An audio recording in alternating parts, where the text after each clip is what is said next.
আগের মিনি ব্লগে বলেছিলাম বড়মশা আর আমি পৌরসভা গিয়েছিলাম ভোটার আইডেন্টি কার্ডের জন্য। আর দেখো চিনি কীরকমভাবে এখন দাঁড়িয়ে আছে। আসলে কী বলো তো, ও তো সারা দিনেতে 200 বার আমার ঘরে আসে। এবার আমরা যাওয়ার পর নিশ্চয়ই ও এসেছিলো আর আমাদেরকে খুঁজে পায়নি।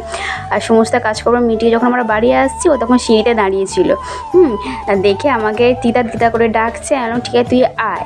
হ্যাঁ, আর সঙ্গে সঙ্গে আমার পিছন পিছন চলে এলো। আর ওর কাকাই ওকে বলছে তুই ন্যানো হয়ে চলে এসেছিস, আয় তোকে আমি গামছা দিয়ে শাড়ি পরিয়ে দিই। বলে এখন দেখো ওকে কী সুন্দর শাড়ি পরিয়ে দিচ্ছে আর ও কী সুন্দর দাঁড়িয়ে আছে। তারপরে ওকে আয়নাতে দেখাচ্ছে, দেখ তোকে আমি শাড়ি পরিয়ে দিয়েছি। কিন্তু ও বেচারা সেটাকে রাখবে না, খুলেই ফেলবে, খুলে ফেলার জন্য চেষ্টা করছে। আর তারপরে আমরা ফ্রেশ হয়ে দুপুরের খাবারের জন্য বসেছিলাম। আজকে দুপুরবেলাতে রান্না হয়েছে পাট শাক ভাজা আর কাটুয়া নোটে দিয়ে ডাল আর কষা মাংস আর ভাত। তো চলো বন্ধুরা, দেখা হচ্ছে আবার একটা ছোট্ট মিনি ব্লগে। টাটা।